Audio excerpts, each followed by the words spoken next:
Following Friday's horrific tragedy in Connecticut, we are coming to grips with the grief and feelings of sorrow for the families in Newtown. And at the same time, we are also dealing with concern for our own families. So the question many of us had in the newsroom today, how do we prepare for discussions with our children tonight about what happened, perhaps when they went to school today, not knowing about the incident, but maybe had a moment of silence in school that sparked questions? And then also, how do you talk to a 5-year-old versus a 9-year-old? We are joined tonight by a panel of experts. Dr. Cindy Crane, a psychotherapist, Bethesda parent Kathy Stalker, she's also the former PTA president of Westbrook Elementary School, and Yorktown High School PTA president Herman Narcho. Thank you also, all of you, for being with us tonight. Also joining us from New York is Dr. Oz. Dr. Oz, thank you for being with us, and I want to start with you tonight. Is this a discussion we should even be having with our children tonight around the dinner table, or is this something that we should be limiting, this talk of tragedy with our children? Well, as difficult of a conversation as it is, I think parents ought to control the information flow. So I'd much rather my kids hear about it from me and my wife than hear about it through the web or TV or wherever. They're going to hear about it from other kids in school. So I would strongly encourage parents to have the conversation. But your point is an excellent one. We talk about this differently with a 5-year-old than a 9-year-old. It's a senseless act. You can't make sense of it. But you have to give the kids confidence and make them feel safe, which is ultimately the most important thing we give our children, the safety to be able to prosper in life. Mm-hmm. And Herman, you have 3 children, and I know your youngest is 11. You talked with your kids about this after the shooting. What did you say to them, and why did you choose to talk to your children about it? Well, I reassured them that this was a very distinct incident, and that this normally does not happen. That specifically they should not be worried, that the Arlington Public Schools are a safe place to go to on a regular basis. And Kathy, your boys are 7 and 9. Yes. Why did you also spoke with your boys about this? I felt compelled to speak to them because my husband and I were so upset and so sad. I didn't think I could hide that from them. I felt I had to let them know what was happening and why we were feeling so affected this weekend. But I did speak about it differently with my 9-year-old than I did even with my 7-year-old.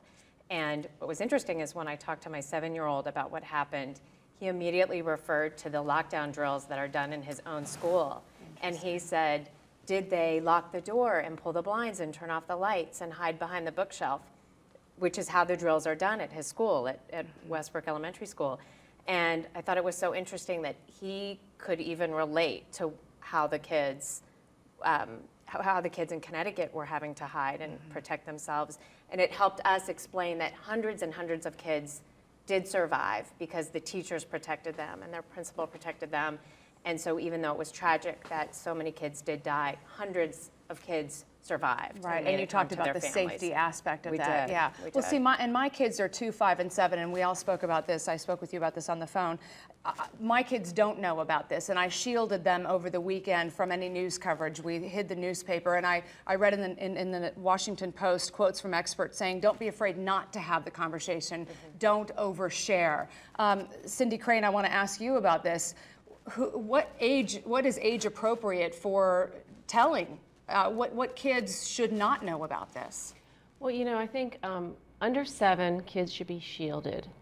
That said, older kids may share with them what's going on. So what do you say? You need to listen where they are and the questions they're asking and respond to those questions. And what you say is, we're safe, we're upset, this is a sad event that happened for our country, but we are safe and the bad guy was caught. And you're going to be fine and we love you, and maybe give them an extra hug.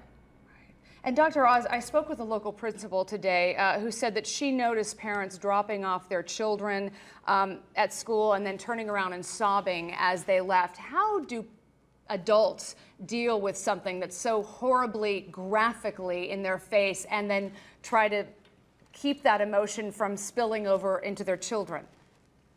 It's a chaotic process. We're all experiencing it. I was up in Newtown. They said nothing ever happens here. That's what the kids were saying. Of course, something big has happened there, but it's metaphorically happening in all of our lives. So the anger, fear, frustration, and sadness that, of course, is going to, like a wave, come over all of us is normal. the kids are going to sense that. And I think the most valuable thing we can all take away as adults is that we cannot overcome this. We just have to get through it. And you will find ways. There are many different tactics. You can, faith, obviously, medical help. And at the end of the day, it's the hugs and love you give to the people around you that has always been that graceful way in which has allowed humanity to survive in these times of adversity.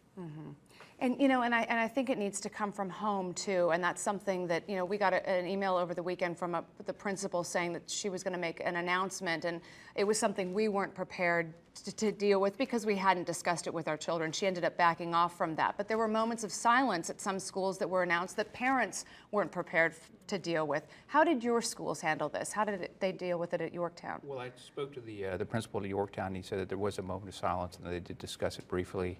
And reassured the kids that they are in a safe place. In the middle school, they talked about, at least my son's